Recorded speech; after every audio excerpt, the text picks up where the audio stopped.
सत श्री अकाल, आदाब, नमस्ते। मैं सिमरनदीप कौर आप सारे दर्शकों का प्रभात न्यूज़ में स्वागत करती हूँ। अंधविश्वास ने ले ली एक मासूम की जान। जी हाँ, उसकी माँ ही बनी उसके लिए काल। क्या है पूरा मामला, विस्तार से आपको बताने की कोशिश करूँगी। आपको बता दूँ, ये जो मामला है वो उत्तर प्रदेश का है, जहाँ पे एक महिला जिसका नाम ममता है वो दूसरी शादी करती है और उसकी जो दूसरा पति है उसका नाम जो है वो गोपाल है। तो ऐसे में कुछ जिस समय उस महिला की शादी हुई थी उस समय वो महिला जो है वो गर्भवती थी। कुछ देर बाद उसके घर में एक प्यारी सी बेटी जन्म लेती है और जैसे ही कुछ दिन बीतते हैं तो उसकी तबीयत जो है वो बिगड़ना शुरू हो जाती है। तो ऐसे में जैसे उसकी तबीयत बिगड़ना शुरू हो जाती है तो कई बार उसको डॉक्टर को दिखाया जाता है, इलाज करवाया जाता है, लेकिन वो ठीक नहीं हो पाती। तो ऐसे में उसके पति का ये कहना होता है कि क्यों ना हम किसी और को दिखाएं, यानी कि डॉक्टर्स को छोड़कर किसी और को आपका इलाज जो है वो करवाएं, क्योंकि उसका पति जो है वो कहीं ना कहीं अंधविश्वास पर जो है वो यकीन रखता था। तो ऐसे में डॉक्टर्स के इलाज के बाद वो क्या करता है, किसी बाबा के पास जाता है और उससे पूछता है और उसका कहना ये होता है कि तुम्हारी जो घर में बेटी हुई है उसके कारण इस की जो तबीयत है वो ठीक नहीं रहती।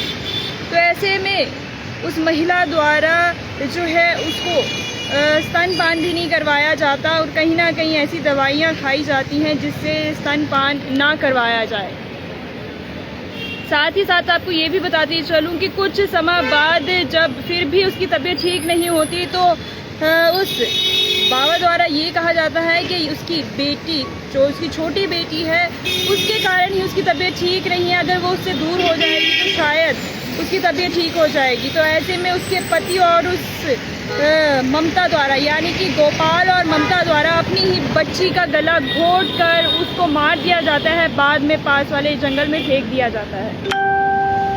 आस पड़ोस के लोगों को काफ़ी दिन से उस बच्ची की रोने की आवाज़ नहीं सुनाई देती। तो ऐसे में वो जो बच्ची है उसके रोने की जब आवाज़ नहीं सुनाई देती तो वो बच्ची के बारे में वो पुलिस तक इतला देते हैं और जब पुलिस आती है, इन्वेस्टिगेशन होती है तो पता चलता है, जब उन दोनों को पकड़ा जाता है, पूछताछ में ये सामने आ जाती है बात कि उन्होंने अपनी बच्ची को इसलिए मार दिया क्योंकि मेरी बीवी जो है वो सही नहीं हो रही थी, ठीक नहीं हो रही थी।